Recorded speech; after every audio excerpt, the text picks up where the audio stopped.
చపాతీ చేస్తున్నానండి. నీటితో చపాతీ పిండి, నెయ్యి, కొంచెం వాటర్, నెయ్యి, కొంచెం వాటర్ వేసి కలుపుకోవాలి.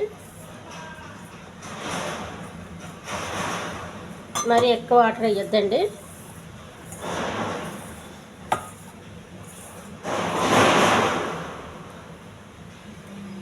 కొద్ది కొద్దిగా చూసుకుని కలుపుకోవాలి వాటరు.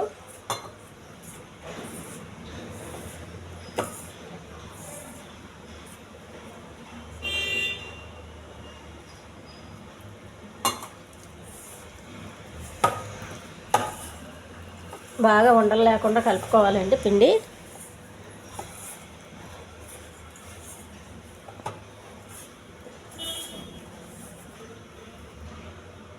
ఒక చపాతీ పీట తీసుకోవాలండి, దానిపైన వేసుకోవాలి. వేసుకుని బాగా కలుపుకోవాలి.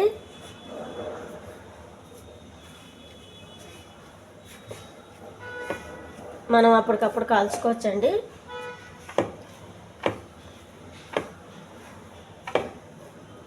నానబెట్టే పని ఉండదు, నానబెట్టే అవసరం ఉండదు. ఇలా చేసేసుకుంటే మెత్తగా ఉంటాయి. అప్పటికప్పుడు కూడా తినవచ్చు. నానబెట్టి 1 గంట అరగంట పెట్టే అవసరం ఉండదు. బాగా కలిసిపోయిందండి. మనకు కావాల్సిన సైజులో తీసుకోవాలి.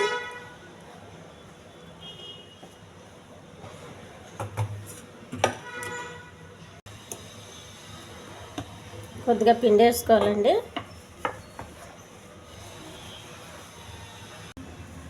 పలుచగా రుద్దుకొని 4 మడతలు పెట్టుకోవాలండి. ఇలా రుద్దుకుంటే మనకు చాలా మెత్తగా ఉంటాయండి.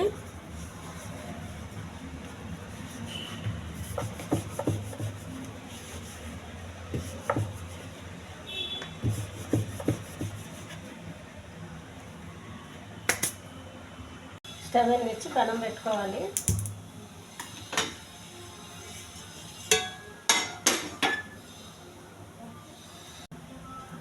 కొద్దిగా ఆయిల్ రాయాలండి, మరి ఎక్కువ రాయకుండా.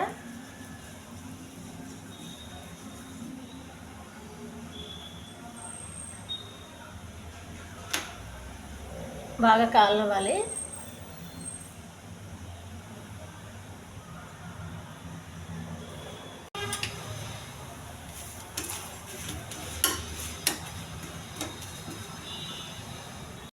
ఒక ప్లేట్లో వేసుకోవాలండి. చపాతీ బాగా కాలింది. చపాతీ రెడీ అయిపోయిందండి. ఈ ఛానల్ నచ్చితే సబ్స్క్రైబ్ చేయండి, షేర్ చేయండి, లైక్ చేయండి, కామెంట్ చేయండి. దీనికి ఉల్లిపాయ నంచుకు తింటే చాలా బాగుంటుంది.